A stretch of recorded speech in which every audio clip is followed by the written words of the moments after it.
PhD in psychology from the University of Reading in the United Kingdom, and was a former head of communications to the Senior Special Assistant to the Nigerian President on Millennium Development Goals, MDGs, from 2012 to 2015. She also served as the Director of Behavioral Analysis, Adjunct Professor of General Psychology at the Broome Community College in the United States.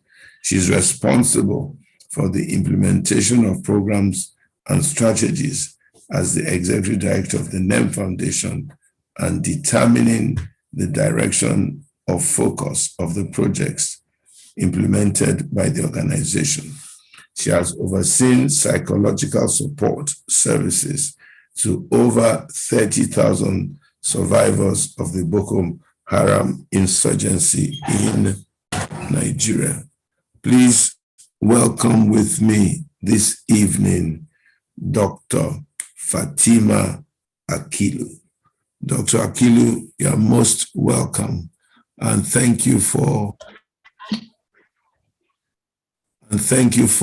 accepting to be our guest at the African Leadership Group's Nigerian Leadership Series. African Leadership Group tends to look at leadership, not just in Nigeria, but in Africa, wherever possible, and look at the issues that are affecting the leadership of the Black continent, of course, with a focus on Nigeria, where we're domiciled, to ensure that come 2020 and thereafter, we do have strong and competent leadership in Nigeria, to also educate and inform a lot of people on the platform about what is really going on in Nigeria, what we're going through, and how and what we can do to tackle those issues individually and collectively. You know, a lot of Nigerians are blissfully unaware of the situation and the circumstances in our country, and we need to bring it to the fore. And also to see how everybody can get involved in this issue of Nigeria and take their own place to ensure we have a really, really brilliant society. So, Dr. Fatima, you are most welcome. Maybe I will start by asking you, what really is the Neem Foundation, N-E-E-M? What does it mean? Is that an abbreviation for something? Is it somebody's name? And what does Neem Foundation do? Maybe that's where we're going to start from tonight. Thank you so much. It's such a pleasure and a real honor to be on this Africa Leadership Group platform to talk about some of the work that we do and also to talk about conflict in Nigeria. Thank you so much for your very, very warm introduction. The Neem Foundation really it is an organization that I started with my sister, Hurera Atta. We've been running it now since 2016. And when we started, we were very concerned about the insurgency in the Northeast at that time, because that's where Boko Haram was, and that was the heart of the insurgency. So we started working in Borno, Adamawa, and Yobe, and working mostly across the whole conflict zone, working with victims and working with perpetrators. Currently, we have had to expand and move into the Northwest of Nigeria and the Middle Belt. So we're now working across 10 of the states of the North, across Northern Nigeria, as well as Abuja, and we work in the Lake Chad, all the 4 countries of the Lake Chad, and also the Sahel. And to answer your question, what does Neem Foundation stand for? Neem is a tree, and for a lot of us that live mostly in the north of Nigeria, you'd be familiar with the neem tree, and if you're Hausa speakers, it's the Dogonyaro tree. And it's a tree that its leaves are used for so many things. It's a cure-all. So that's why we named our foundation after the neem tree. Okay, so we have the Cure-All Foundation. Okay. I do hope you can cure all, because we need a lot of curing or healing in Nigeria. Tell me, what is this thing that is fueling Boko Haram? What is this thing that is fueling terrorism across Nigeria, having so many people displaced? How many people now are displaced and living in IDP camps? And what exactly does Neem do for these people? Or what does Neem do for the environment? Yeah, that's a really good question. Unfortunately, it's so sad to say that we are living in maybe now going on 2 decades of conflict that probably could have been handled better or resolved much sooner. The Boko Haram conflict really began around 2002.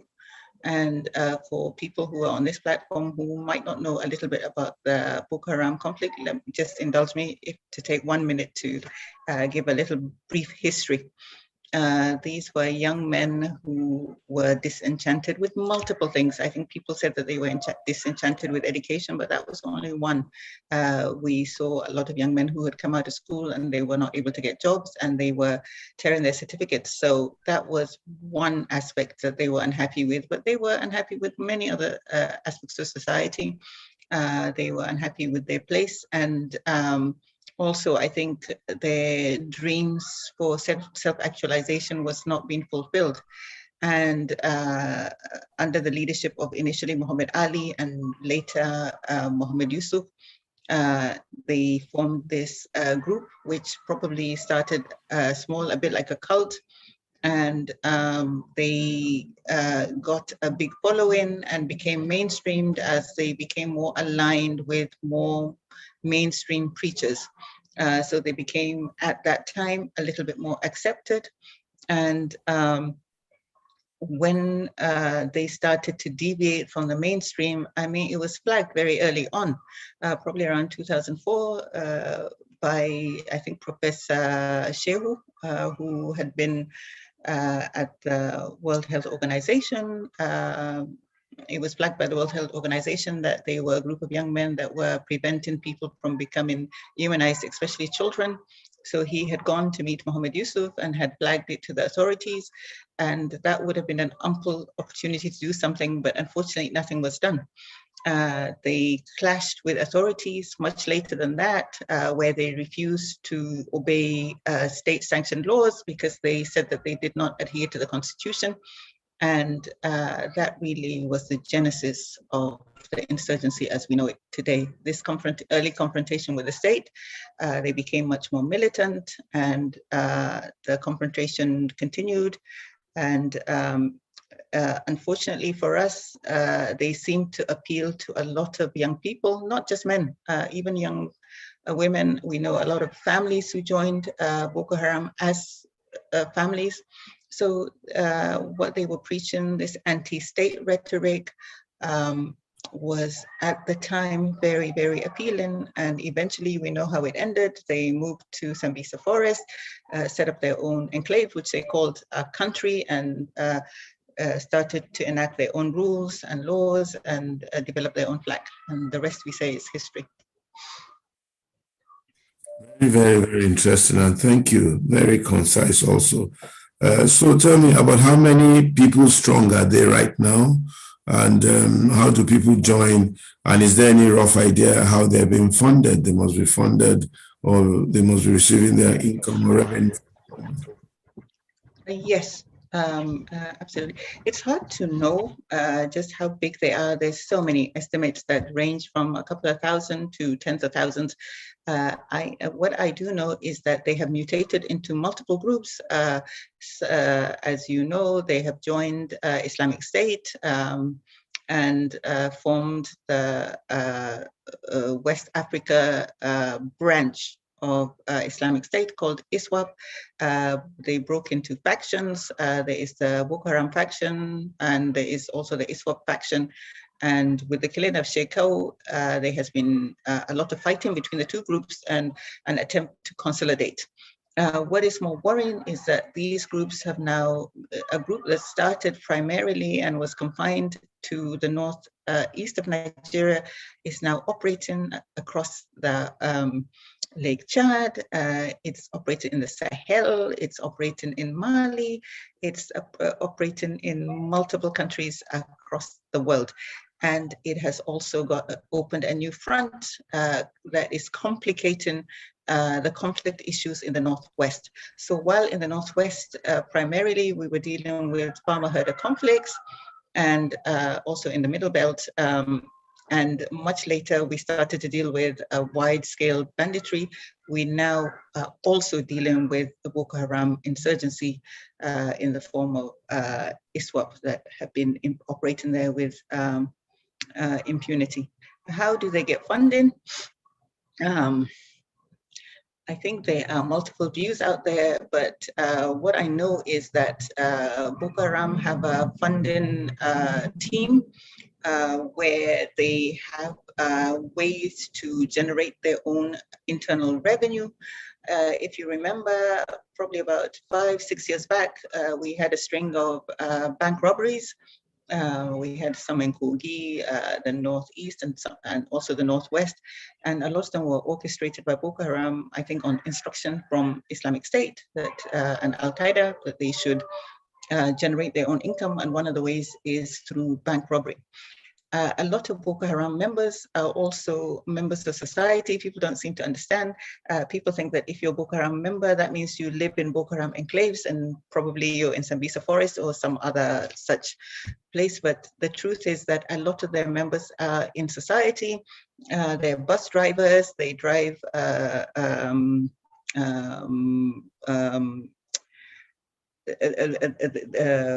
Okada, they are traders, they do many things, and they pay part of their income goes back to Boko Haram. Boko Haram also tax people in multiple villages and towns that they take over. And they also now, in later years, have been demanding taxes to allow people to farm. They've been doing that with the fishermen in the Lake Chad. Now there is, I know, a lot of speculation that they are probably very important people that are funding Boko Haram, and that may be the case. I just don't have any evidence, but I know that they also there was evidence that they had aligned with Al-Qaeda in the Islamic Maghreb. And we know that that branch of Al-Qaeda deals in a lot in trafficking and also drug smuggling. So they have multiple ways to generate funds. It's very complicated, but they are very, very organized and sophisticated in their fundraising. And they have businessmen who also contribute to the cause. Wow, interesting. So do they have any one leader, and is it not possible for government to sit around the table and discuss with them? And what do they want at this point in time? What do they want? And I heard the name Boko Haram means something against Western education or something like that. What really do they want? What does Boko Haram want? Or is it a question people are so used to a lifestyle and enjoying it that the monster is difficult to tame? And do they have a leader? Can we not discuss with them? Can we not negotiate? Can we not ask them what they want? Well, I think for many years, the leader was Abubakar Shekau. Excuse me. And he has not wanted to negotiate with government. There were a few times that he came to the table, and but towards the last years of his life, he has not been willing to come to the table.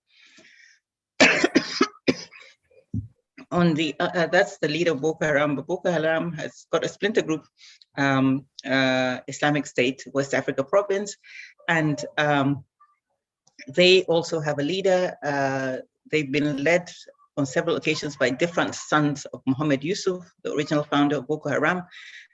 They've had a new change of leadership, and I think a month ago or 2 months ago, another leader was announced after the killing of Shekau for Boko Haram. So they have had leaders, and they have negotiated with government.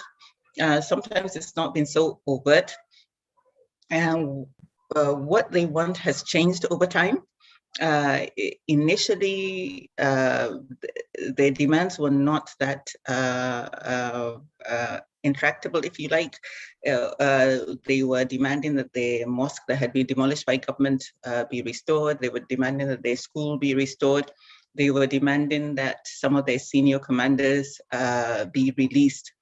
And government did, I know prior to 2015, government did convene several negotiation and dialogue with Boko Haram. And I think that Boko Haram at every point changed the goalpost. And also they felt that there was no trust and sincerity on both sides. So negotiations kept breaking down. What do they want now? I think it's very difficult. Would they even come to the table because they become so internationalized? Boko Haram, if you talk about ISWAP, because there's two branches now. There's Boko Haram, which is the original group, but then you have ISWAP. ISWAP is a branch of Islamic State. So they answer to a different leader. They answer to the leader of Islamic State. And so to sit down with the government and negotiate, it's very, very difficult. And they also have expanded their territory that's far beyond Nigeria. So I don't know if currently there is a willingness to come to the table, because I don't believe that they are ready for a ceasefire or to give up their cause at the moment. So how are we going to be able to bring all these things to an end, or is this world without end? Now, are we not in a Boko Haram without end? I mean, is it just going to continue in perpetuity? Because the kind of pain, havoc, conflicts that people are going through is something really major. And the unpredictability of it all is very, very tense. So what do we do? How does this come to an end? Yeah, that's an excellent question. How indeed do conflicts end? We look around the world to see what has happened in other countries. Look at Colombia, look at the Philippines, look at the Irish problem. What has happened? At some point, they get tired. But when is that point? In Colombia, it took 40 years for them to agree to a negotiation that eventually led to a ceasefire. In the Philippines, we know what happened. They got their own state, the autonomous region of Mindanao.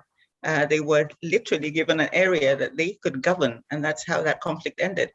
Are we at that point? I don't know. Is Boko Haram at the point where they are tired enough to come to the table? That is not a question that I can answer. But what I do know is that when we started this work, we were dealing with thousands, sometimes tens of thousands of people that were coming out of Boko Haram captivity. The numbers are getting smaller and smaller. So what that tells me is that the ability to kidnap wide scale is much, much diminished. And also their ability to recruit is much, much diminished. A lot of people now, for example, in the Northeast that we talk to, don't no longer see Boko Haram as this knight in shining armor group that is having an alternative society that fits into their needs and values. What they see them is as a bunch of people who are indiscriminately killing, and they also use the word that they operate like a cult. So the more information that we've got about Boko Haram that's out in the public space, the less their ability to recruit. And if they can't get people, definitely the movement will become smaller eventually. That's I don't know if that's cherry news or not, but that's good to know. So is there some kind of connection or nexus between the herdsmen, the Fulani herdsmen crisis now that we seem to be having in different parts of Nigeria, in the north, in the middle belt, and now moving down to the south, and Boko Haram? Is there some relationship? And how would you describe the situation with the Fulani herdsmen as well?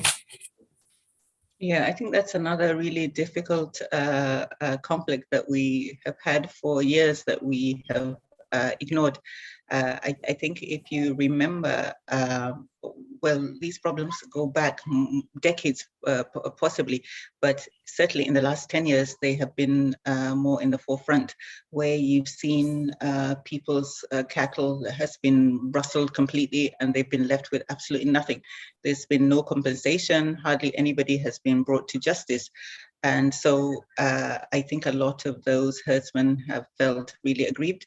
That's one issue. On the other hand, you have the farmers who have a legitimate right to farm land that they own. And because of overpopulation,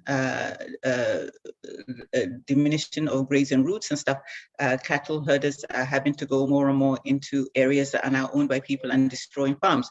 So on both sides, there are legitimate grievances that should have been much better handled a long time ago, before they became this intractable problem that spread practically across multiple states. Is there connection between them and terrorists and insurgents? I think so. What I find with the terrorists that we certainly have worked with, they are very good at making connections. There was a time that Boko Haram terrorists in northeast Nigeria were traveling all the way to the Niger Delta to get fuel from the militants. So they are very good at actually making these connections. So we're talking about ungoverned spaces. That's the title of this talk, but they are ungoverned relationships as well, where these insurgent groups, whether they're militant, whether they're terrorists, find ways to talk and communicate. And there were reports that some of the kidnappings that were that happened in the Northwest were actually Boko Haram that contracted bandits to go out and do the kidnapping. So I can't verify if that's the case or not, but I do know from what I've seen in my own experience working with these terrorists that they are always making connections. So I have no doubt that there would be connections between them and the bandits, at least in the Northwest.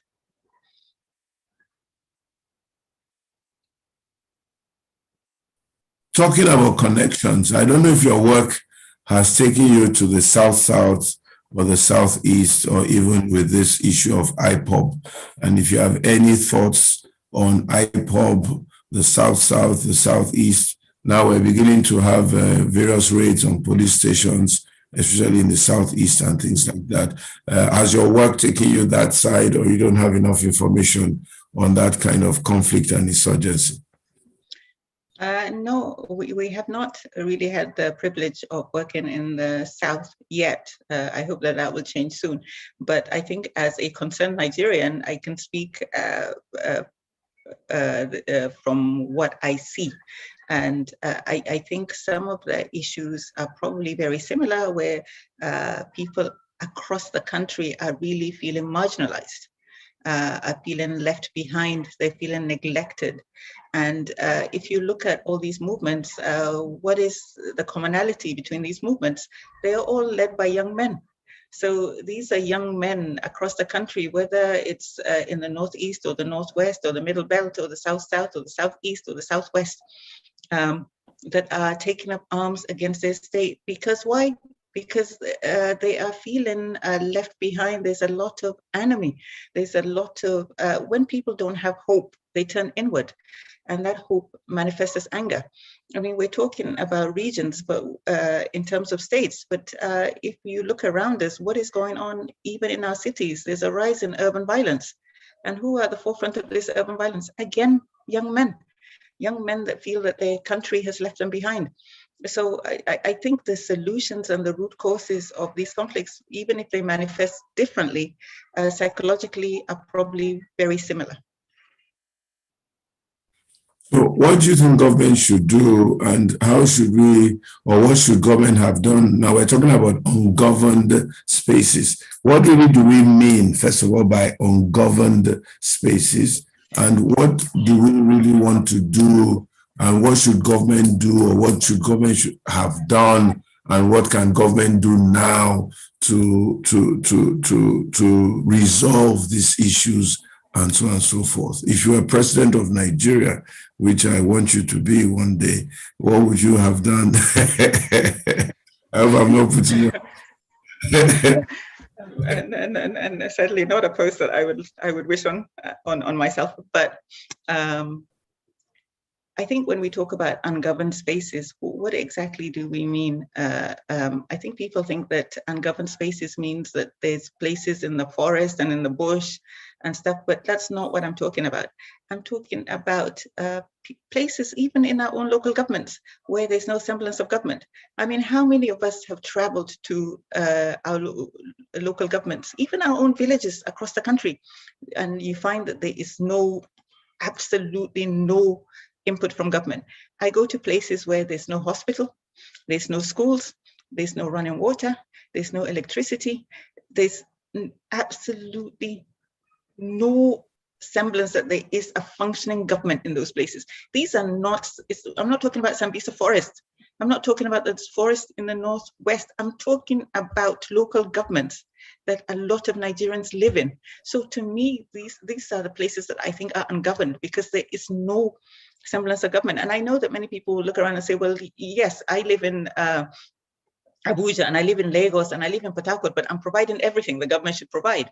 I'm providing my own electricity, I'm providing my own water, I'm paying for my children's education. Yes, that is true, but step outside of even those places. There are so many towns and villages that when you go there, they are just totally left behind. So what happens to people in those areas? One of the people that I talked to, who's a young man who joined Boko Haram, I said to him, why was Boko Haram so appealing to you? And he said to me, well, if you leave a mine empty, the first person who comes to fill it is going to be the Messiah. And for me, Boko Haram was the first group that ever taught me anything. So why don't we have schools there? Look at the Northwest, what's going on. I think there's a lot of focus now on what's going on in the Northeast. But I think for me, what's going on currently in the Northwest is probably even worse than what I see in the Northeast. You have people who are going to villages, ransacking villages, taking their whole livelihood, raping their women, kidnapping them, shooting the men. And these women have no access to healthcare, or the men. So they're raped, and if we're not careful, in another 5-6 years, we'll have a second epidemic. We'll have an HIV epidemic. So this is the responsibility of government. You asked the question, what should government do? I think, government, it's a compact that they have with the people. If, for example, I think a simple basic thing that government could do that it's not doing today, in my own opinion, even show empathy. Sympathy for the people who have been so badly affected. I go to all these villages in the Northwest. Some of them, there's not a single government official that has come to see what's going on with them. I don't think it's rocket science to provide some of these basic services for people who have so little. I don't think it's rocket science to provide a school in every village in this country, or access to healthcare. We have a national health insurance scheme. Why is it that the poorest citizens in Nigeria are not on that scheme? The scheme should be from the poorest. That's where we should start as a people. And I don't think that this is a total responsibility of government. I've worked in government and I'm now working outside of government. I know that this is a partnership that the whole of society has to be involved in. Government alone with all its might cannot solve all the issues of Nigeria. So I think we also have to step up and do our bit. Thank you. But why are there so many ungoverned spaces in Nigeria? Why do we have governments and the governments have not done what they're supposed to do? Why do we have 12 million children, especially in the North, out of school, according to... In fact, I was at dinner with some of my friends a couple of days ago, largely gentlemen, northern gentlemen, and they were laughing that even a lot of our northern governors, they live in Abuja and they go to their states maybe 3 days a week and do some FAC allocation and then go back to Abuja.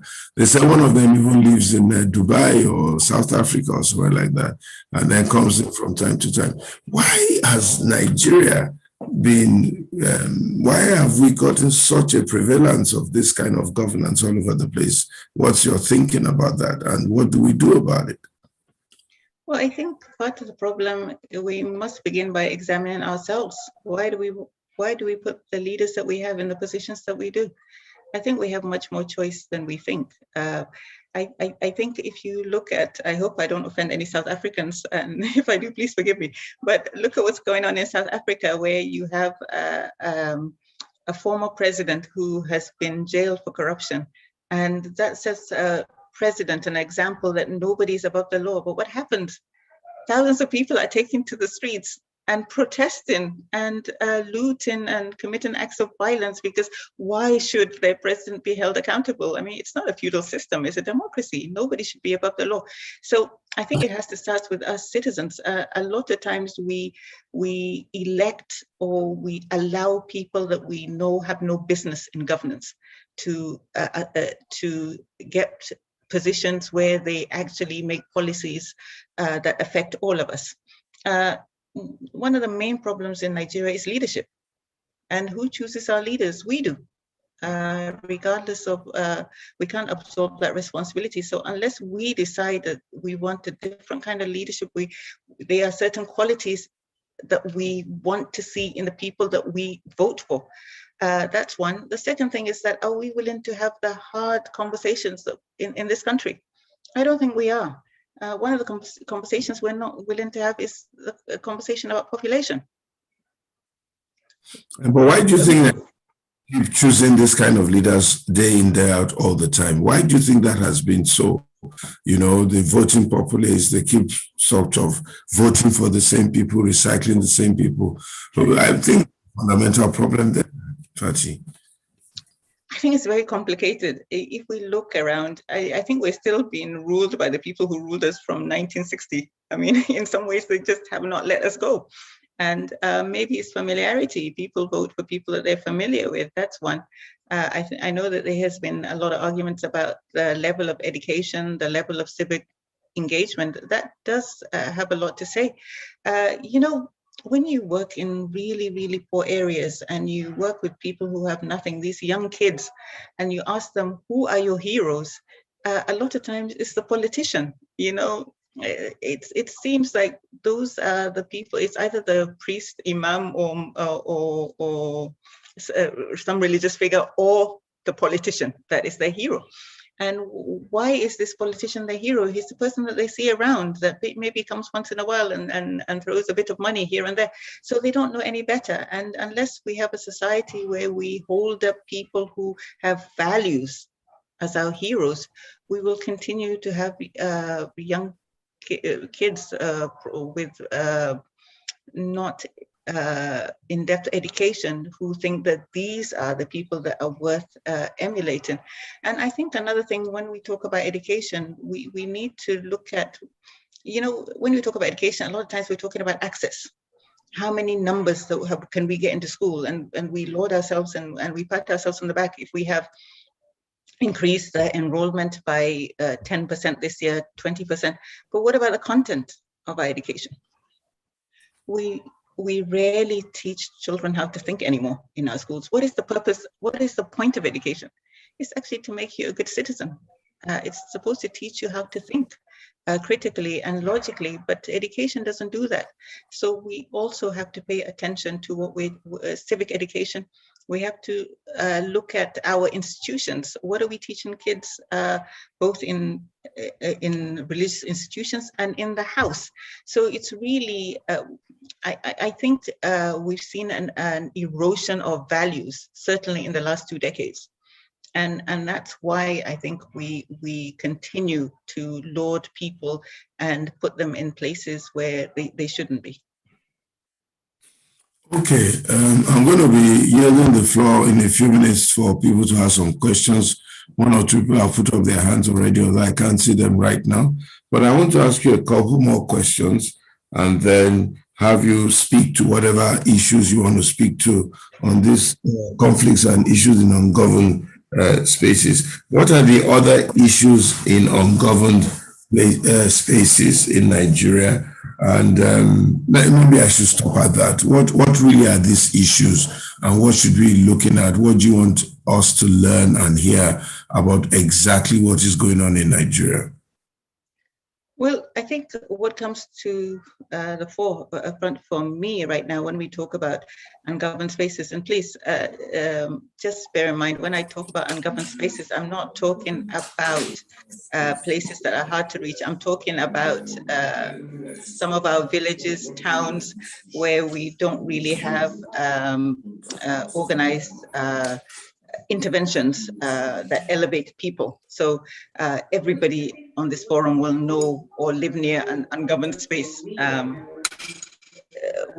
One of the things that we can't shy away from today, and I'm sorry, I think there's an echo. If your mic, please. Okay, sorry about that. Thank you so much.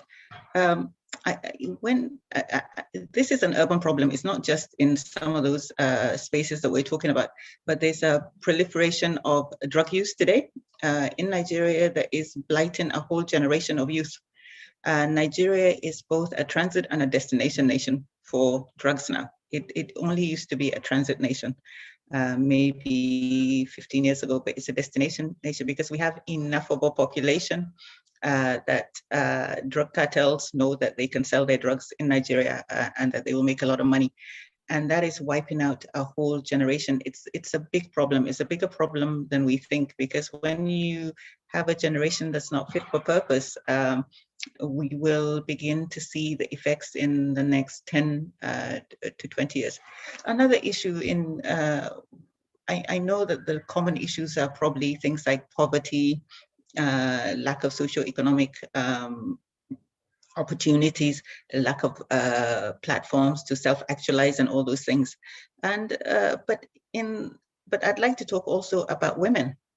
I see more and more a degradation of women's rights, especially in these spaces where women really have no say.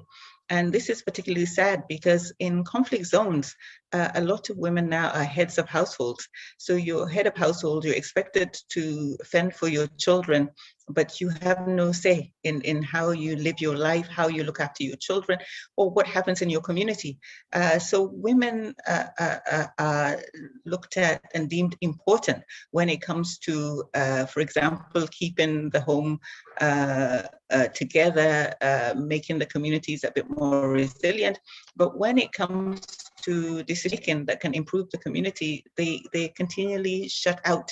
And we've also seen in these spaces now, especially with COVID, where you have a lot of families that are giving out their daughters in marriage, young girls, 11, 12, 13. And I think this is a function of increased poverty that we're seeing. We're seeing is food insecurity. Across the north now, this is the second or third year where people have not been able to farm in the way that they used to. There's issues with climate change, flooding, and so on and so forth. But fundamentally, the terrorists and bandits have begun to use this as a way to cause national instability. They know the effect of disrupting the food supply and food chain. So they are continually harassing farmers, not allowing people to go to farms, killing farmers, and also demanding that they pay huge taxes for the privilege to farm on their own land. And when it's time for harvest, we've seen them come and they take everything. So this has caused widespread disruption in the food supply chain. And we are now beginning to see real hunger of multiple parts of Nigeria. And that will cause even more instability, because when people are hungry, they also become hungry. It's a recipe for disaster. I think there's a lot for us to watch out for. Thank you very much. Just to announce to the people on the platform that we have an online form to be filled for people who are interested in being part of the ALG and joining this movement for indeed a better Nigeria. We will be trying to raise some money very soon so that we can begin to do some serious canvassing. One of the canvasses that we're trying to do right now is to ensure that everybody has a PVC or a permanent voters card and they're able to exercise their civic rights. And then we're also going to be doing something I call a leadership search. We're going to be trying to see who really can lead Nigeria in the future. So if you want to be part of this movement in whatever form, you're ready to canvass, you're ready to put in some money, you're ready to support the movement in whatever way, please fill the online form. It's on the message page. It's on the message page and send back to us because this is serious business and we want to see how we can help ourselves to help our nation.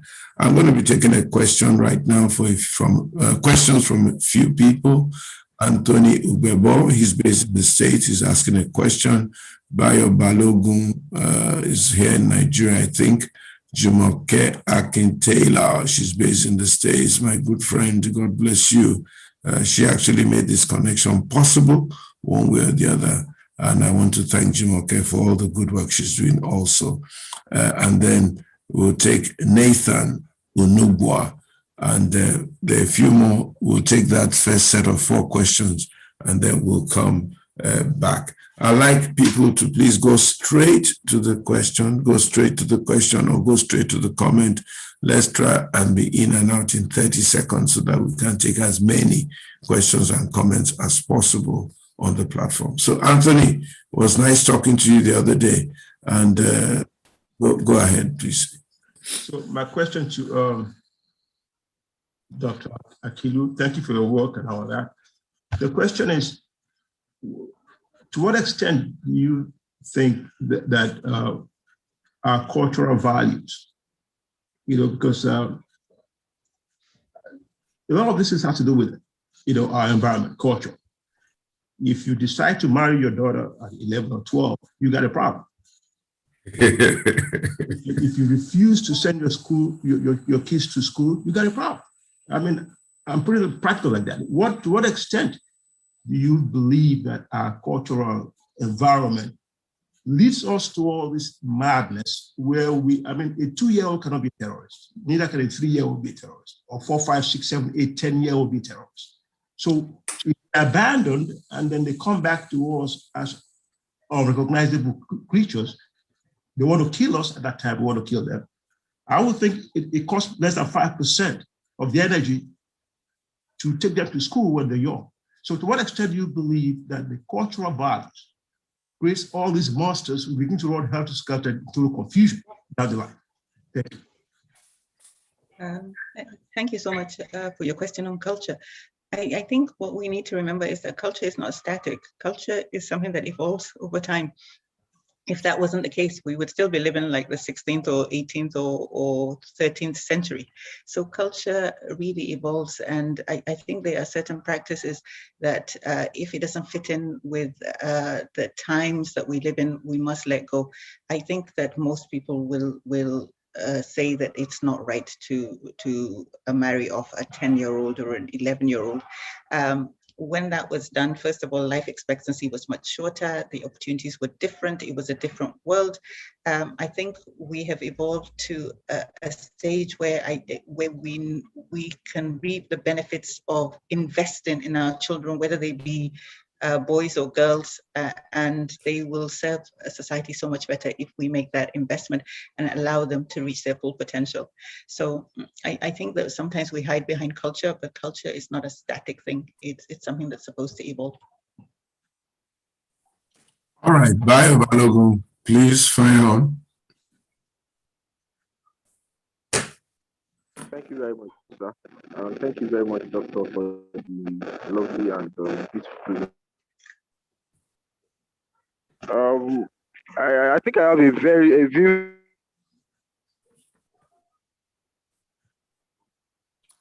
On. Hello, sir. Hello, can you hear me, sir? Yeah, it's better. Please go very quickly to what you want to say. Okay. Okay. Why serving in Adamawa State? Because I did my NYC far away in the northeast Adamawa.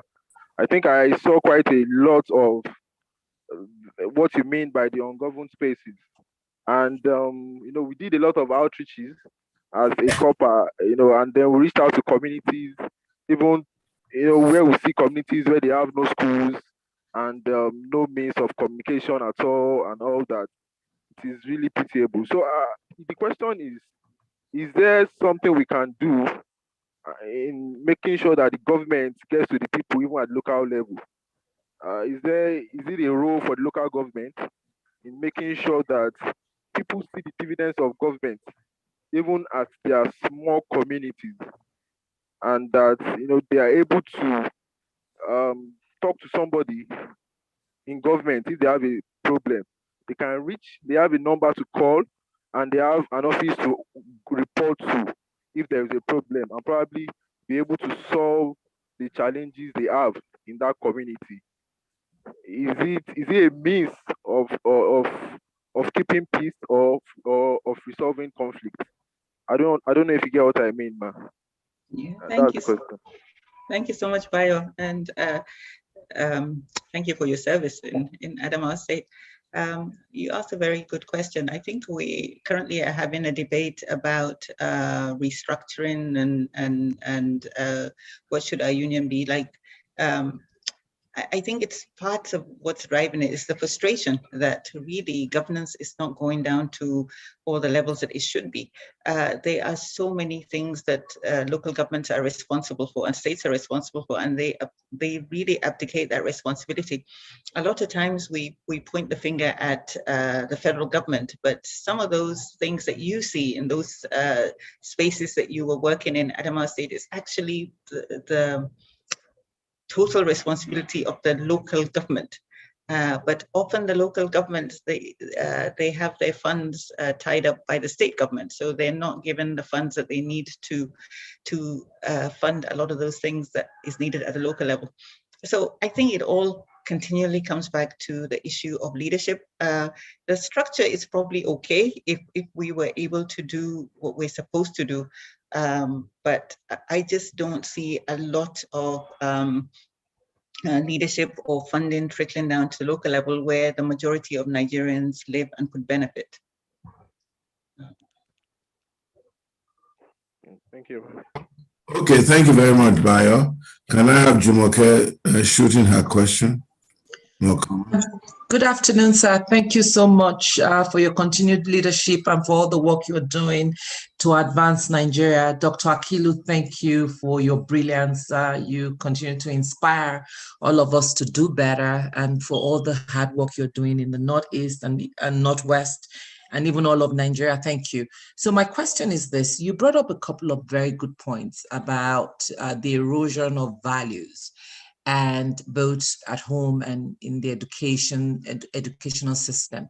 What can we do to kind of influence our own circle in the little way that we can? What are some of the practical steps that we could take as individuals to just help restore values, not just to the children, but to the society at large? Thank you. Okay, thank you so much for your question. And again, I echo Pastor, thank you for the introduction to this group. Yes, you asked a really, really good question about values and why has values eroded to the extent that they have, and what can we do about it from our own little corner? I think that's the fundamental question. Values are normally set from the top. That's why leadership is so important, because you look up to learn how to behave, how to be. That's why we follow pastors. That's why we follow imams. That's why we follow presidents and people that are supposed to be role models, because it's set from the top. And when those people are lacking, you see a disintegration of society like we're seeing today. And you see an erosion of both at the family level and the community level, and then at the societal level. So how do we restore it? First of all, we have to decide what values are important to us. For example, one of the values that doesn't seem to be important to us anymore is honesty. That's why there's so much corruption. We need to come together as a nation to decide what are important and how do we imbibe that in our children. when you go to schools now, we no longer have civic education. But when you and I went to school, Jumoke, there was civic education, and we all had to learn civics. And what is civics? Civics is about citizenship. It's about values. And also in the home, I think there has been such an erosion. Maybe this lack of trust that's caused the society to fracture has also really, we see that so much in families, where families themselves are under stress. And so some of those values are not taught. But I think we can all make a commitment to teach our own children, the children that we are wards, the children that we have in charge. A lot of us are educators. A lot of us have multiple platforms, even a platform like this. It's important that we really do our bit to make sure that we reclaim some of the values that were so important to us. One of the things that I really liked about the government of Obasanjo, where he had his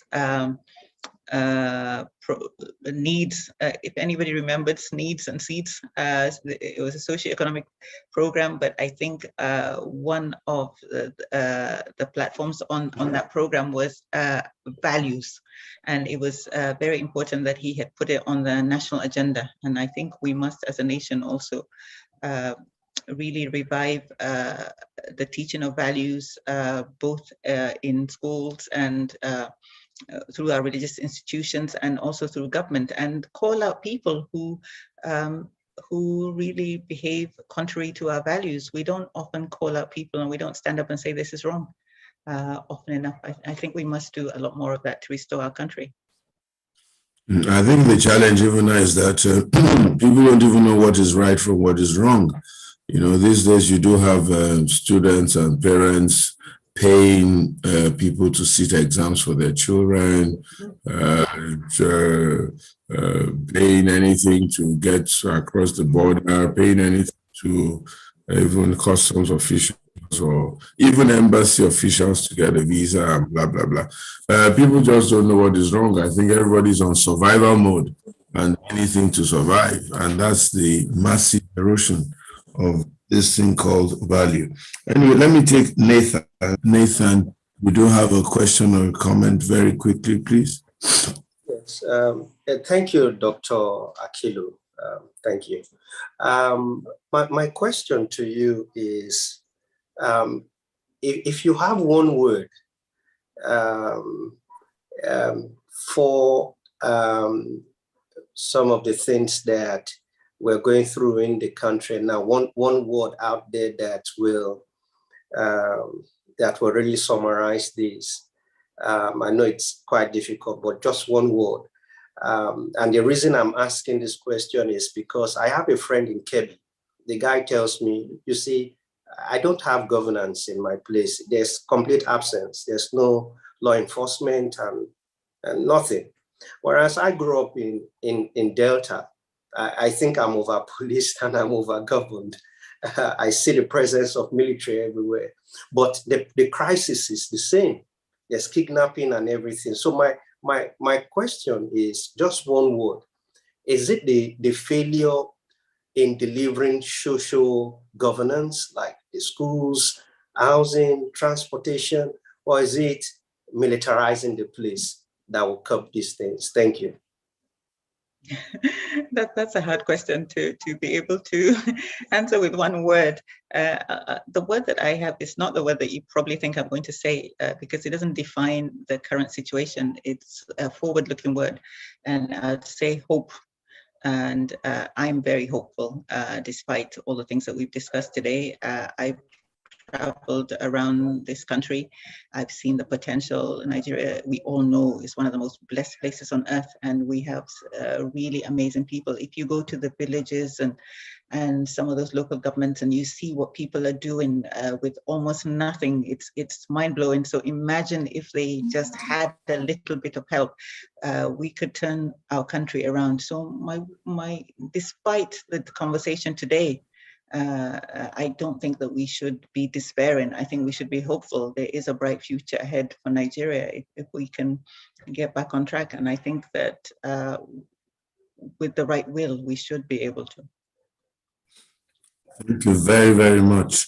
Let's go to the next set of questions. But before that, I just want to give everybody on the platform an opportunity to give us ideas of, first of all, who they want to suggest to come on the platform, and also if they have any specific topic or headings they want us to cover. Please send your requests or suggestions to Pastor Itwa PA, Pastor Itwa PA, one word, at gmail.com.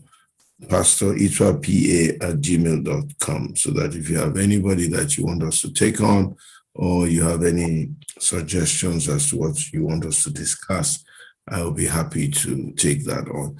Ibrahim Palm, you have a comment or a question?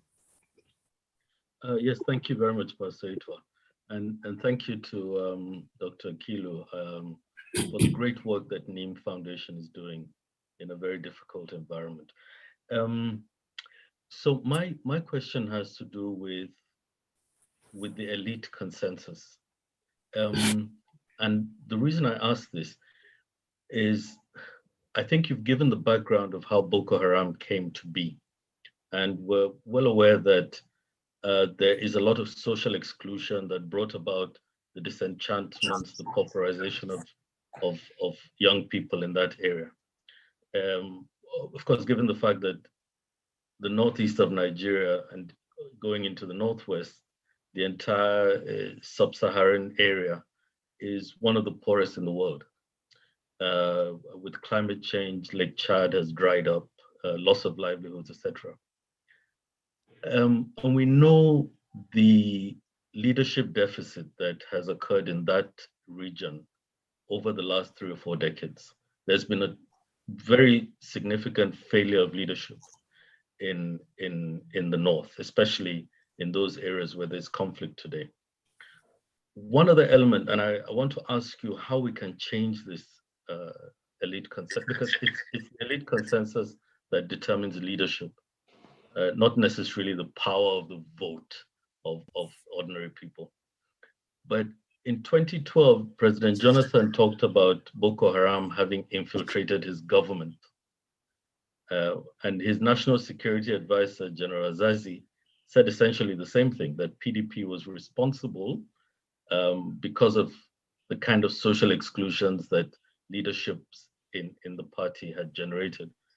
Now, my question to you is, with all of your knowledge and all of the work you've done in the Northeast and Northwest, etc., how do you think, and I tie this to what Pastor Itwa is doing and this platform and platforms like this, how do you think we can change this elite consensus that produces leaders who are unable to provide proper leadership, that results then in social exclusion, disenfranchisement, pauperization, etc., that then leads to conflict? Thank you. Thank you. That's a really good question. And I think one of the things that we have to decide really what kind of country we want. If we choose our leader based on basically what they're able to give us, then we will continue down this path, because it's very difficult in Nigeria for you to have the right values, the right set of leadership skills, the right skill set to be a great leader. But if you don't come with a lot of resources, it's very, very difficult. People can be bribed for their vote with 1 naira, 10 naira. And so unless we change that, and you know, I don't always blame people, because people don't understand that sometimes people have absolutely nothing to eat. So we think, okay, they sold their vote for 10 naira, but that 10 naira will probably buy them the food that they're going to eat for that day. So there has been, like you say, a failure of leadership all the way down. We shouldn't have the amount of people that we have that are on the breadline. Tens and tens of millions, more than a third of our population is on the breadline. And so I think the elite consensus that you're talking about, they have exploited this for since independence, probably for 50, 60 years. And it's a way of life for them. And in some ways, we also are complicit, because we really have not properly demanded change. We've gone along with the system, maybe because it's so easy for us. And number two, there's also the way that we govern, the way that we organize and arrange ourselves. Is it the best way for a country like Nigeria? Is this the best form of organizing? Sometimes people argue that maybe a parliamentary system that's a bit cheaper, so that some of the money goes down to the poorest. But even if we had a different system, would people be responsible enough to make sure that the money gets to the poorest? Because again, we seem to have this high tolerance for not just the elites and elite consensus, but also for corruption. I think sometimes in Nigeria, it's almost like a lottery.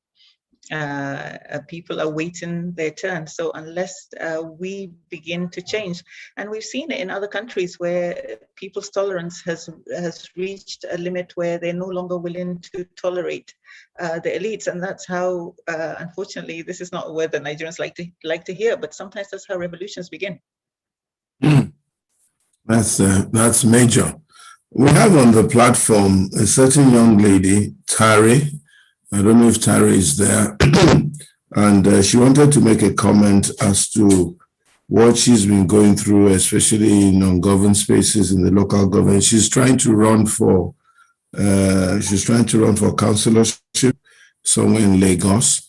And I'd like Tari to make one or two comments and tell us what she's been through, and then have Fati, please speak to that also. Is she on the platform? Yeah, do you want to unmute yourself and make your comments, please? I can't hear. Can you hear? Can you hear her? I can't hear you, Tari. Okay, I'm just trying. Okay. Can you hear me now? I think it's better. Yeah, go ahead now. Okay. Good evening, everyone. Good evening, and thank you, Dr. Akilu, for the insights. Lots of insights gained on Boko Haram today. So I am running for the office of councillor in Ethiopia local government, Ward 8. This is the ward from Lekki Phase 1 all the way to Femi Okunu. The local government elections are on the 24th of July and in Lagos. And so for the last, couple of months and counting, I've been campaigning, going into the local communities, talking to the people, introducing myself and my party. I'm running with the youth party. So of course, one of the first challenges that I face is the fact that I'm not running with one of the two majors or even the incumbent one here in Lagos, which is the APC. And although we were very well received by the people in the communities, because Lekki Phase 1, which is the main center in the area, is surrounded by a lot of communities, Itedo, Ikate, Ibokoshu, and then we have other like middle class estates around. But the local communities are where the voters really are. They are the ones who are really aware of when the elections are happening, and they are the ones who are mostly involved in.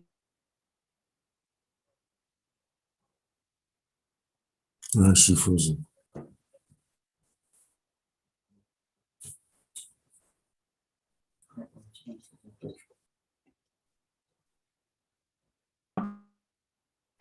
Filthy. Lekki is so dirty. The standards of living of a lot of people are, it's very poor. Most of the communities live in houses with no toilets, with no sanitary facilities whatsoever. And this is in Lekki. I was laughing when you were talking about ungoverned spaces, and I'm like, what is the yardstick? Is it only when these communities are conflict ravaged that we think it's ungoverned? But I look around me. I live in Lekki Phase 1, and I marvel at the amount of neglect, that we suffer here. People in those communities can't have access to primary health care. Many of them die from malaria and very easily curable, sicknesses. And this is in Lekki, I emphasize again. So I am running because I see the possibilities of what we can do. I'm very active within the Lekki Estate Residents Association and in the Environment Committee and as Secretary of my subzone. And I've had the opportunity, to engage with the government agencies that are supposed to be regulating the environment, youth employment, the local government here. But, just getting people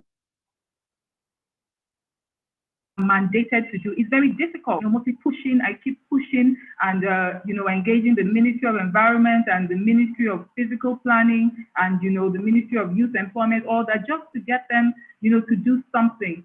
Dr. Akilu also spoke about, what festers this Boko Haram problem. And I said to myself, it's the same thing we're going through here. All you need to do is walk down the major roads in Lekki and you see tons and tons of young people between the ages of 11 and 21. They are hungry, they are desperate, they have no job, nobody is engaging them. So, it's very easy for them to be recruited into cults and into, insurgency groups and all that, because they are just like sitting there, willing prey, waiting to be taken by the next master. So one of the priorities of my my campaign is job creation. We need to engage them at whatever level. We need to, provide reorientation for them. We need to, just let them know that there's possibility for a future. We need to take them under our wing and make them a part of our community.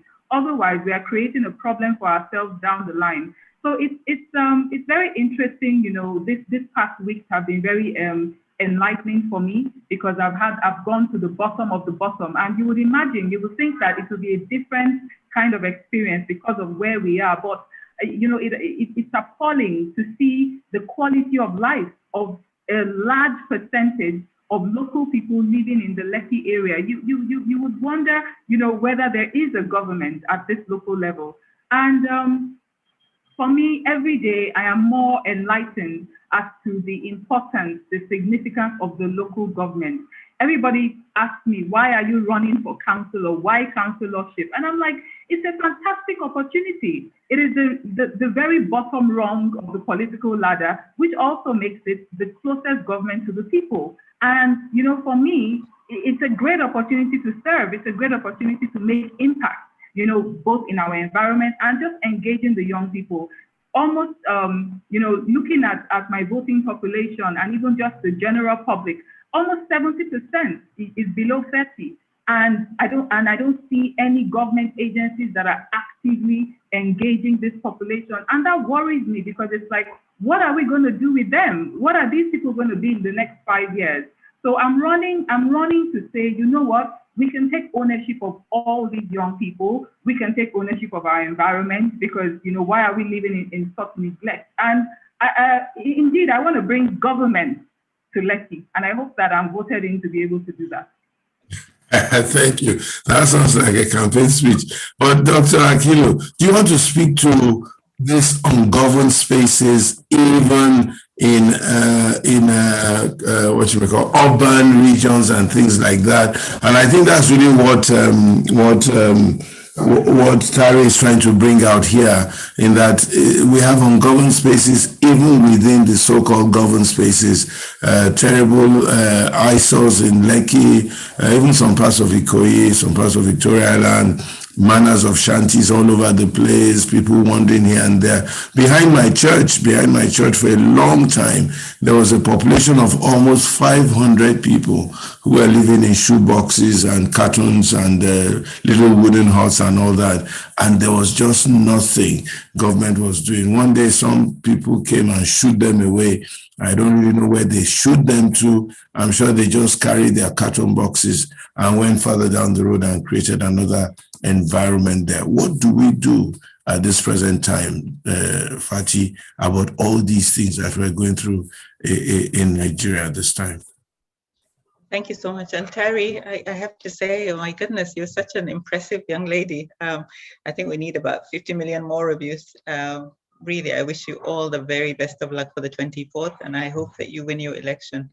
And thank you for reminding us that there are certainly ungoverned spaces everywhere, and that's the point that I was trying to make with this in this lecture today.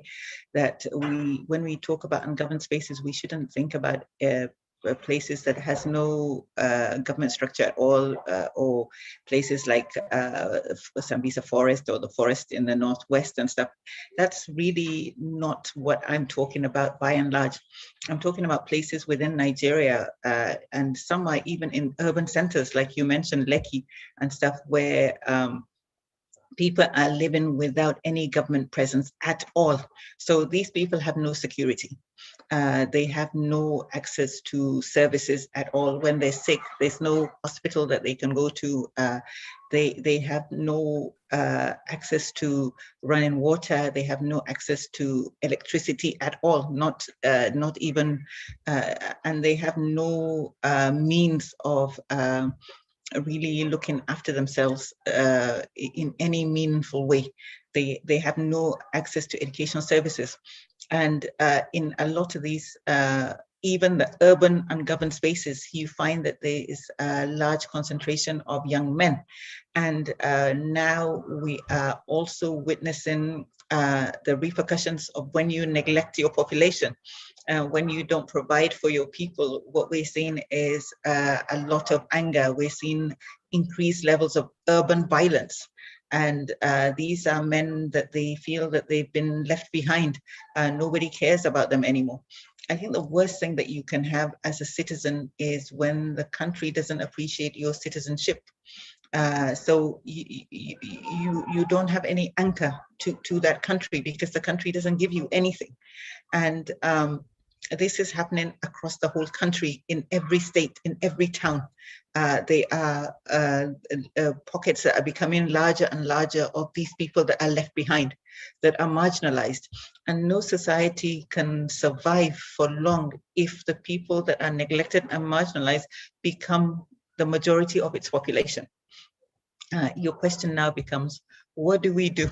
I started, I think, very early on. Let's even start with accepting, recognizing, and empathizing.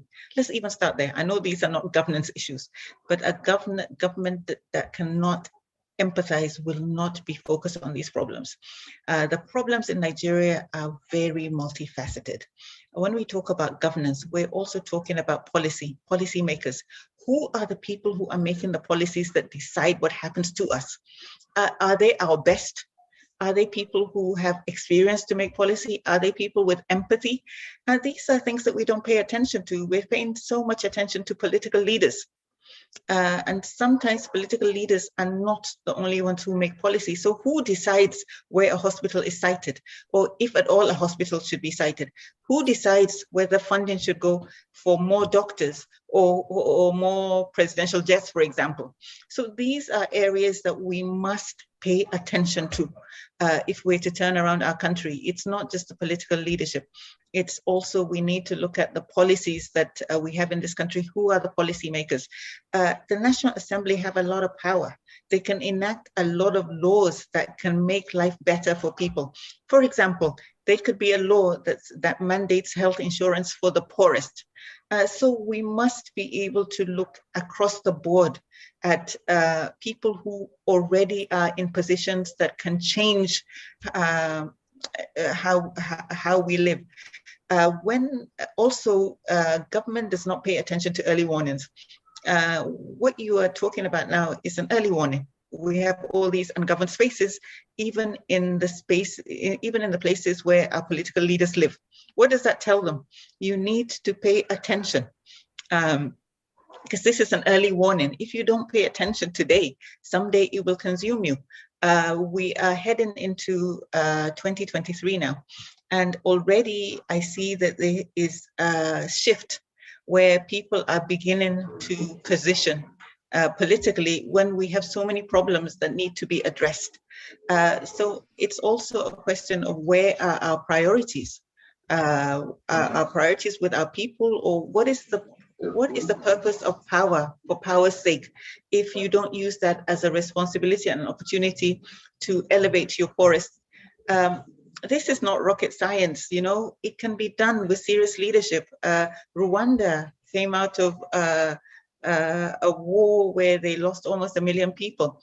They are making strides both in terms of bringing their people together, things to do with empathy, investing in education, socioeconomic advancement, even things like climate change. They are changing their society. So it's not something that can't be done, but we must have the will to want to do it. Thank you very much, Dr. Akilu. Harry, I'm going to come back to you later because somebody asked a question which you must answer. But let's go into some other questions. So don't come back to you before we sign off so that you can answer that person's question yourself. We're going to we'll take the next set of 4 questions so that you start off Fati, if that's okay, and see if we can save some time that way. So we have Vincent on the raising of their hand, Samuel, Dada. I don't know who Adetutu is, Adetutu's iPad, and Afi Grillo. Afi Grillo, Adetutu, Samuel, Dada, Vincent. Starting with Vincent, your questions or make your comments short, and then I'll have Dr. Akilu and answer all 4 at the same time. Good evening, Dr. Akilu. It's really nice and very encouraging listening to you this evening. I'd like to ask you, do you think that our problems are born out of what I describe as the national trauma that Nigeria suffers from and has suffered from for the last 60 years? And if you agree with that assertion, how can we address it? Because I think that without addressing this trauma, as I perceive it, we're not going to go very far. Secondly, I'd like to thank you very much for your hospitality 38 years ago in Kaduna. And I was never able to thank you for it, but thank you very much and keep up the good work. Thank you. Thank you very much, Vincent. I think I'm going to write a letter of award and give a plaque and a medal for that hospitality 38 years ago. Absolutely. Thank you. Okay. Samuel, your question, please, very quickly. Thank you, sir. Madam, I just want to ask, what do you think about the Northern civilization? Because when you're talking of the national interest, I have learned and I've seen that Nigerians, from the political elites, right from the south where I come from to the north, there's nothing like national interest because we don't have national identity. And in every country, before you can talk of a citizen, there must be a national identity where every ethnic understand that they are part of the system. Nobody is a minority. Everybody involved. Now, it is after you understand that you have your identity, then you can talk of being a citizen. Then you can talk of being a patriotic citizen. But in Nigeria of today, looking from the north, when you said people were emphasizing on the killings in the northeast, why the northwest has much problems over there, I was thinking that what is really happening? Is it not a problem of northern civilization? What do you think about that? Thank you very much, man. Thank you very much. Thank you very much for that. Adetutu, your question, please. Or is that Adetutu I've just taken? No. Adetutu, please. Adetutu, can you unmute yourself and ask your question? Yes, can you hear me now, Brother Itwa? We can hear you, Adetutu. Okay, great. Dr. Akilu, I want to say thank you so much for the presentation. You actually touched on 2 things that mean a lot to me, very dear to my heart. So you talked about the peer pressure when it comes to the youths in Nigeria. You mentioned you were talking about vacuum in the youth's lives and the substance use epidemic that's going on. You also mentioned about women's health when you were talking about the crisis that we have with our women being raped. So my question is, what role do you think mental health disorders has to do with what's going on? I know that mental health disorder is like very complex.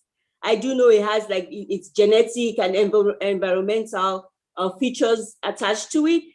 But I just suspect that is there, mental health where we're not talking about this. And I do know it's a stigma in our country. My second question is, I don't know what your foundation, if any at all, if there's anything you do to help the women victims of rape. I would like to know, if there's anything. And of course, if you're not helping in that area, do you have any suggestions as to what we can do to render this help? Thank you so much. Thank you, Adetutu. Afi Grillo,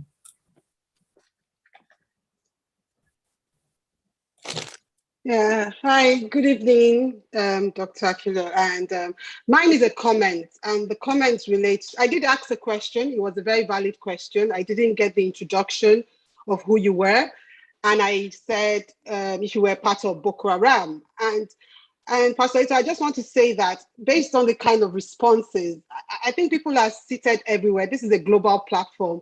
And when we do ask an honest question as that, and I get those kind of responses, I think it wasn't valid for some of the comments that came through. I just needed someone I wanted to know the validity of the information she was sharing, because for me, that was the first time I was hearing such core detail with regards to Boko Haram. And so thank you very much for that information, and especially when you talked about how historic that small sect of group, and now we are now dealing with a pandemic, if I must say. But that was my comment was just that if people do ask questions, if you have a response to it, just say what the response is on the platform, so it just helps as well. So thank you. That's okay. Sorry that people came at you, but the issue was, I think, the way you asked the question seemed as though you assumed. Okay, but it was just, I mean, I did say it was very good detail. Are you part of them? Just to know that, I mean, that's a very valid, and that means all the information you're bringing. Obviously, I know research helps as well, but it just really seemed very core, very, in-depth knowledge that you were sharing. I hadn't heard that before, so that was why I asked. And I asked him as soon as I started hearing some very different perspective of what you were sharing, which were new and which were fresh. So thank you for that in-depth information.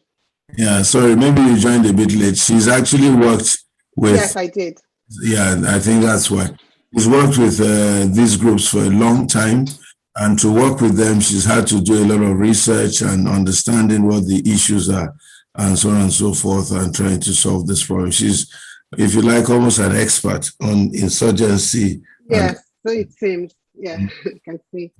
Thank you. Fumi Creativa, you want to ask your question very quickly?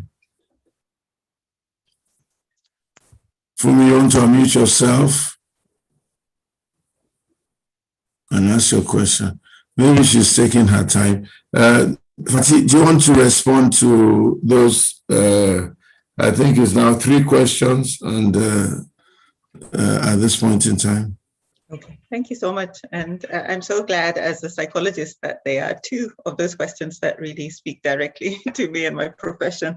The issue of national trauma is such an important question. We don't really think about historic trauma a lot, but yes, I think Nigeria, we do suffer from that, even from the colonial legacy, the colonial history, that sometimes we haven't even been able to let go of those shackles. And it does cast a shadow on how we define ourselves, how we govern ourselves, how we organize our societies. A lot has been taken from us. We had our own systems and structures, then others were imposed on us, both by colonial masters and also through religion, both Christianity and Islam. So it has fundamentally changed who we are. In some ways, it's changed us for the better. Some maybe there's arguments that not so much. But Vincent, I think we are partly where we are because we don't do enough introspection and reflection on the trauma that we have experienced in the past 6 years. And as we know with trauma, if you don't really explore it, you don't deal with it, it does always put stumbling blocks in your progression. So maybe as a country, we are all in need of national healing, not just from past trauma, but even from present trauma. So trauma is a good starting point, even for conversations about nationhood. Samuel, I think you asked about what I thought about Northern civilization, that we don't really have a national identity or national interest. But I think rather than think about it as Northern civilization, let's look at it as in terms of the whole country. I think, sometimes we are so focused on our different groups, whether we're Muslims, Christians, or different ethnic identities, that we lose sight of the fact that when you talk about national identity, we're all Nigerians, and that should override everything regardless. There was a time where problems were in the Niger Delta, the militancy, and we all that were not part of that region ignored it. A lot of us didn't even understand the suffering of the ordinary people in the Niger Delta. We just saw the militants and thought they were rabble rousers and not patriotic. Similarly, when issues started in the Northeast, we ignored it, and now the Northwest, and to a point where there's no region in Nigeria that there is not some kind of agitation or the other. But if you look at the root causes, all of us, lots of people are agitating because they don't feel included. So we feel separate, and we're forming our own separate identities. But the truth is, even if the different regions go their own ways, I don't think it's going to solve the problem. I think we must be able to form bridges and understand that the person in the Southeast is probably having the same problems as somebody in the Northwest. They're still marginalized, they still don't have the employment, they don't have access to healthcare, they don't have access to jobs. It's not because they're from the Southeast or they're from the Northwest. This is a problem that's national. So I think we must begin to form a national identity. I don't know how this happened. I know that when I went to school, I went to Federal Government College, Kaduna. I know that we were very proud to be Nigerian. The federal schools were part of the experiment in nation building, as was the NYSC. So the fact that now you ask someone like me, who are you? I will probably say I'm a Hausa, Fulani, a Muslim, and then Nigerian, but it was never like that. So I think all of us are guilty of that, and we must go back to thinking of ourselves as fundamentally Nigerian first. The last question was, Adetutu, you asked about the role of mental health can play in what's going on. Oh, thank you so much for that question. I think what I've been advocating for, really, I think mental health can go a long way in solving and resolving conflict, and it can play a key role both on the sides of perpetrators and the sides of victims. And we have seen it when we work with both victims and perpetrators. Actually, when you address your trauma issues, it gives a space for healing, for dialogue, and for coming together. So mental health is fundamental. I think that mental health should be part of all humanitarian assistance. It should be part of all conflict aid. It should be part of all developmental assistance, and it should be incorporated within primary health. You asked the second question about, do we work with women victims of rape? So these are women, children, and also we've seen a lot of men who are victims of rape. Yes, we do. A lot of our work now is on sexual-based gender violence. We had to form a whole team where we trained people, counselors, to work on gender-based violence, and that's all they do 100% of the time, because it's now becoming an epidemic, even in areas that don't have conflict across the country now. So many cases of rape are being recorded and reported. So I think, to me, there should be a national emergency declared so that we have better responses, both in terms of trauma support, but also within the criminal justice system. Why is this increase in rape all of a sudden? What do you think? I've asked that question several times, and I get various responses. Some people say that it's always been there, but just that people are reporting more now. So that could be one answer. And number two, I think people are under a lot more stress. We're living with so many more issues that this is partly a manifestation. Whenever you see a society begin to disintegrate, you see issues like rape that happened in South Africa, in so many countries where there was a lot of friction within society. Okay, we'll take two more questions and then we will close. And then we'll take some parting comments from you, and I will ask you a question. And then I'll get Tari. Maybe you'll answer this question. Somebody was asking Adama something. I'll ask you that question just before we close. My mom, Mrs. Williams, Ahida Williams, you take your question. And I don't know who the person behind iPhone is. Your hands are up. You take your question also. then we'll get Tari to respond to her question. Dixon, you are late. I'm not taking that question. I'm just taking these last two. Hida and Tari. Dixon, you shall come earlier. Otherwise, we'll be here all day, all night. So, Hida, please go on with your question. Ask a question. No, I didn't. I wasn't going to ask a question, Litwa. You raised your hands. No, I didn't. You raise your hands, my dear. Go. So, electronically, maybe you pressed it by mistake. Maybe you've created a slot for Dixon. No, I don't have a question. I love all the questions and the answers. Okay, excellent. Thank you. Who is iPhone? Another day. Yeah, thank you, Pastor. Yeah, very quick, please. All right, yeah. Thank you, Dr. Fatima. Although I joined the lecture towards the end, but I benefited a lot. But I want to ask a question which bothers my mind based on the concept which is at variance with this ungoverned area that we're talking about. The governance of Nigeria itself is divine by its sovereignty. And I believe every space in Nigeria is governed through the states, the local governments. So therefore, is it appropriate to still be discussing of ungoverned area or unoccupied area in Nigeria, realizing that every area is governed? Then to that is to ask, what do you think in your mind government could do to increase its presence in all these unoccupied area, at least to tackle this insecurity that you are witnessing, realizing that the government does not have adequate security personnel for adequate occupation. Thank you, Doctor.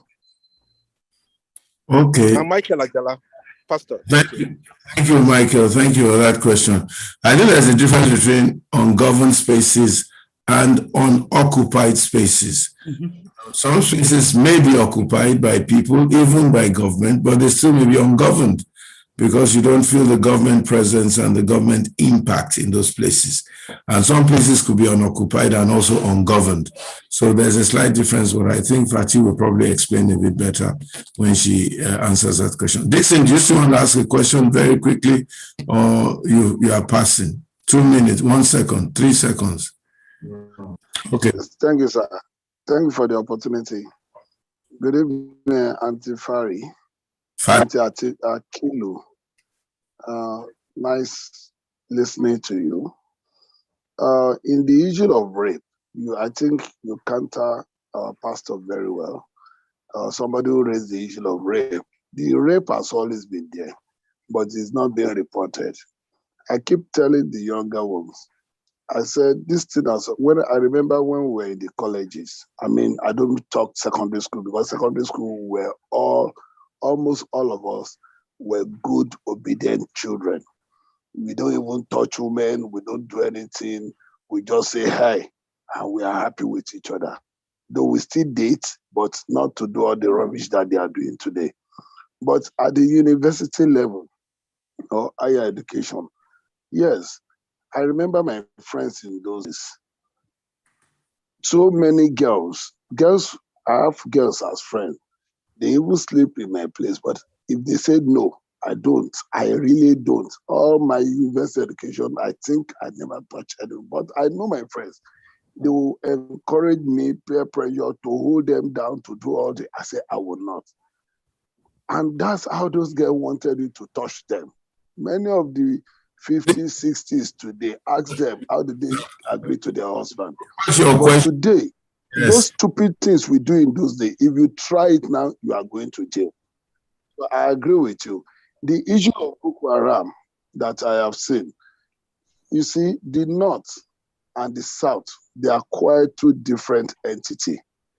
I am now in the North. I live in the North, and I relate with the people in the North now.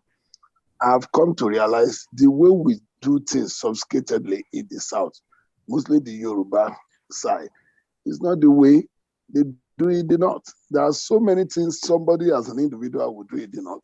people will overlook. If you try it in Yoruba land, so many people will scold you. Let me give you a good example and I round it up here.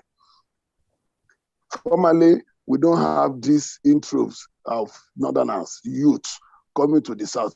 Even when they come to Yoruba land, they remain in Sabo, but they are all over Lagos. In Lagos, Surulere, you will see Okada people, riders, in front of your own house that you did not let to them. They will sleep there 20 today, 30 to tomorrow, 70 nights tomorrow. But in the north, that's what they do. If you do that in the south, they will resist you. They first allow them, later they start being silly, misbehaving, even controlling your house. Now that I'm in the north, I realize a big man in the north will just walk past, greet them, go into his house, he may not even greet them. So the issue of neglection that causes Boko Haram, I don't think that's what happened. In my own view, I think some people are just agitating for something else. If you see ISWAP now, they are agreeing. What they are preaching is different from what you are saying. They are preaching taking over the country. I don't like being religious bigot, but they were actually saying they want to Islamize the country. And they were happy. So let's stop it there. If we keep on debating this thing, it's all going to be different views. The north is quite different from the south. Until the south migrate to the north to understand the psychology of how an ordinary northerner behaves or acts, that is when we can understand them. But for we in the west, we can hardly understand the north. The north will not even understand us too, because we do more of Uyibo in the west than the north. A big man, Auntie Fatih, if you're a woman, I have seen it, my friends, if he's eating, ordinary driver will just dip his hand in his food and they are eating together. You dare not eat with me in Ibadan. Is something wrong with you? So let me just stop there. If the more you move, the more you understand Nigeria. Whatever my view about Nigeria, I can't say it because I'm a politician. I have honors as my friend. I pray for you, God will make you prosper in everything you do. Pastor Itwa, thank you for this forum. Bye-bye. Thank you, Jackson. God bless you. Fatih, do you want to respond to those comments and things? And then we'll begin to close at this point in time. Okay, thank you so much. I think the first one was, I think, and sorry, it was Michael, about the issue, and I think, Pastor, you did a good job in explaining the differences between ungoverned spaces. And I think we deliberately chose the title for this talk as Ungoverned Spaces so that we can begin to talk wider. Yes, Nigeria is a sovereign state and there should be governance in every single nook and cranny of the country. But can we say that that is in fact the case? And there are lots of places within the sovereignty of this country where there is still no government presence. I live in Abuja. I don't have to travel very far in Abuja, and I see shanty towns where people are living with absolutely no government presence. So I think the point that we're trying to make is the fact that there are ungoverned spaces everywhere. When you say ungoverned, it doesn't mean that these places are wild and there's insurgency and there's conflict. No. What it means is that there is no government reach in those places at all. And that is the same whether you live in the north of the country, the south, or the west of the country. It's nationwide. You have all these spaces where people feel neglected, marginalized, and literally they have no, if something happened to them, there is no system of redress for them. They have to organize everything that they need for themselves. And even simple things like access to water, access to healthcare, that is just not part of their daily life. A lot of people on this forum live in Lagos. You don't have to go very far to see how people live without any government presence. And I think so maybe the title is a bit provocative to get us thinking about what it means to govern. These are spaces that I know some of them are under the purview of the local government, but nothing is being done for those people.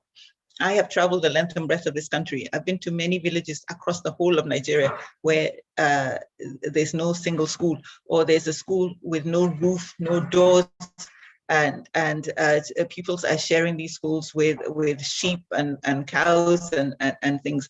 These are citizens. These are they are deserving of more. So I think that government should begin to understand that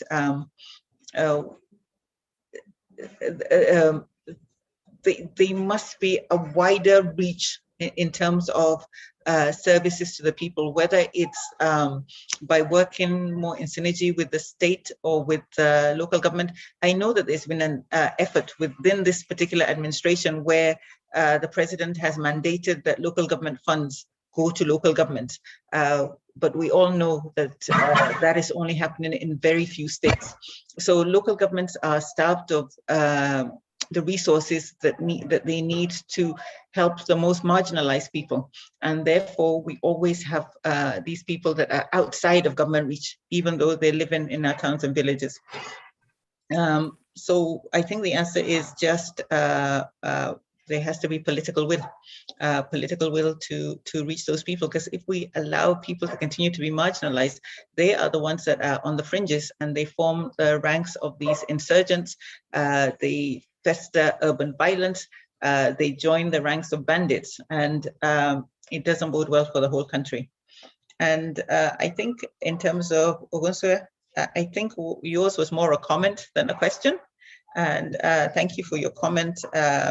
And you're right that there is much more sanction for rape now. So I think people have a better chance to go to prison for rape than they ever did at any other point.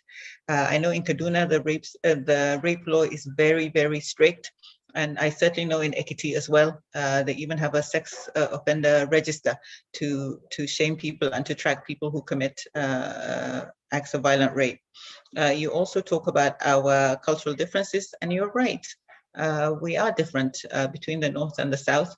But I think the differences, within those differences, there are strengths that we can learn from each other. I think there has been, as I mentioned, many attempts by government to actually ensure that we learn from each other. One such national attempt was is the youth service scheme, and another is the Unity schools. But we can all do a lot more to learn about each other. I think if we learned about each other, how different we are and how similar we are, it will help us bridge some of the divisions that we see in this country that form from misunderstanding of our differences. Thank you very much, Fati. I think Abiodun Adekoya, your mic needs to be muted. Tari, if you are still there, somebody called Adama Fees or so says, how can you be supported? Can you just answer that in 1 second? And then I'll get Fati to give her closing remarks. If okay. Tari, yeah. Yes. I want to know how you can be supported to do what you're doing. Thank you, sir. So for me to win, people have to come out and vote. Lekki and Etiosa is notorious for, even though there are high numbers of registered voters, people just don't show up on election day. So I want to make an appeal. If you know someone with a voter's card living between Lekki and Temio, could you please mobilize them to come out and vote for a youth party on the 24th so we can bring government to Lekki. And also you can donate to us financially. There's so much to do. There's so much we need to do within the next few days to put us in a very strong position to win. So we shared our donation, our account details on the chat. You can donate to our campaign. We're providing good accountability of how we're spending all the funds that are coming in, and it will be made available to you if you donate to us. Thank you very much. Thank you very much. And that's that about that. Fati, do you have any closing comments that you want to speak to the topic, conflicts and the issues in ungoverned spaces? And then if you do, if you became president of the Federal Republic of Nigeria, what would you do, or what can we do to ensure that we have the right kind of person in Aso Rock come 2023? What should we do as a collective in Nigeria to do that? Thank you very much, Tari. They've heard what you've said. They'll come out and vote, and I hope they have voters' cards. Everybody should go and get their voters' cards, although it might be a bit late for Tari's election, but for the future you can. And if you already have a voters' card for her election and you live in that area, please support her if you think she's worth supporting. And if you do want to donate to her campaign, she will not say no. Thank you very much. Fati, please give us your closing comments and then we'll say goodbye. Thank you. I'd like to start by wishing Terry all the best of luck this week. I hope you have a successful political career and are able to make a big difference. I'd like to end on a note of hope. I think that the problems that we have outlined, the problems of Nigeria, are not insurmountable. I have worked with even the insurgents, Boko Haram, that have come out of the conflict and are rehabilitated and are given back to their communities, and realizing that there is a lot. They did this experiment of starting their own country, and they realized that Nigeria has a lot more to offer. I think that if we are able to put aside our differences and look at our diversity as strengths, come together and make sure that we decide who are the people that we want to rule us, what should leadership look like, things like values, things like character. These are things that we neglect when we choose our leaders, but they should be at the forefront of who we choose to govern us.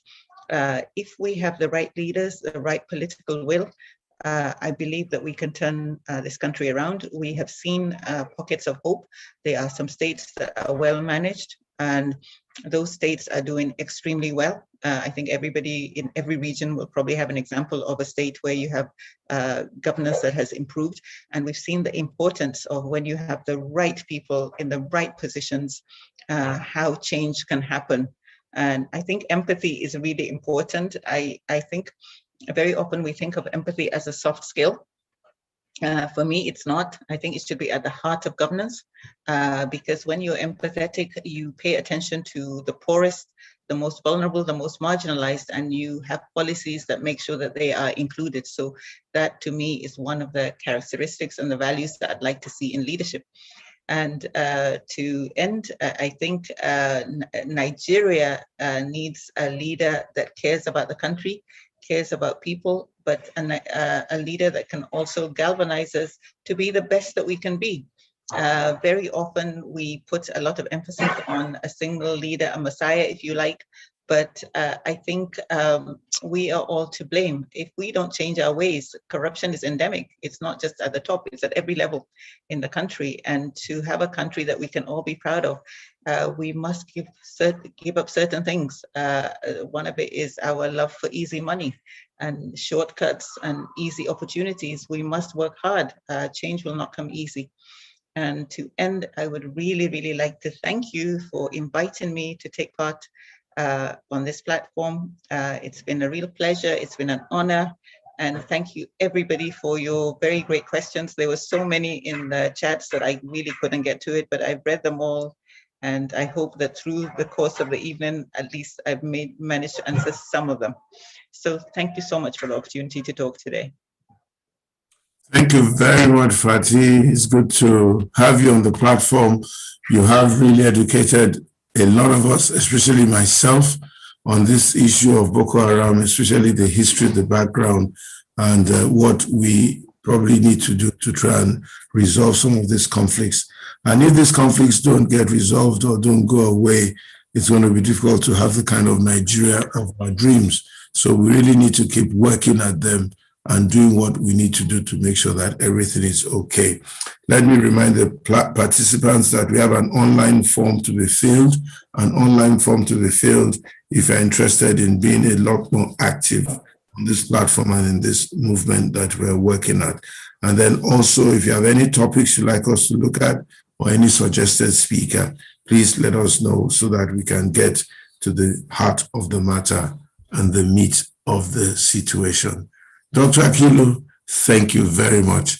We really, really have been blessed, or we really, really have learned a lot from your presence here. Thank you for all the work that you're doing. Thank you for trying to make sure that people are okay. And I do hope that we will get the kind of government support that we need, and hopefully eventually the right kind of government in our great nation, Nigeria. Once again, thank you all, and it's good to see everybody on the platform. Have an enjoyable rest of your evening. Stay safe. They say the third wave is around, so please stay safe. Cover your nose, your face, take your jab if you still can do it, and make sure that you're alive to see a great Nigeria. Thank you very much. God bless you. Thank you. Thank you.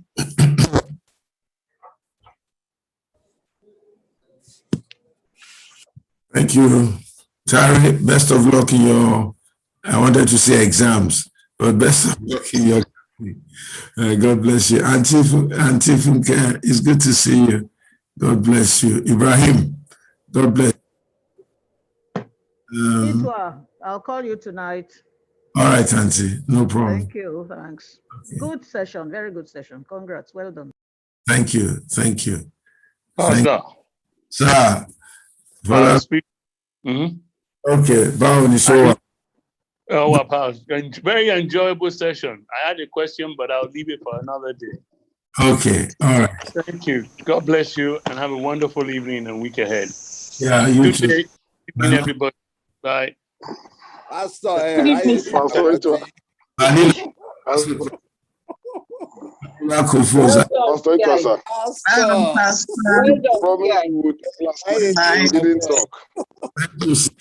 you. Hello, Pastor. Good evening, Pastor. Yes, good evening. Good evening, sir. God bless you. Hey.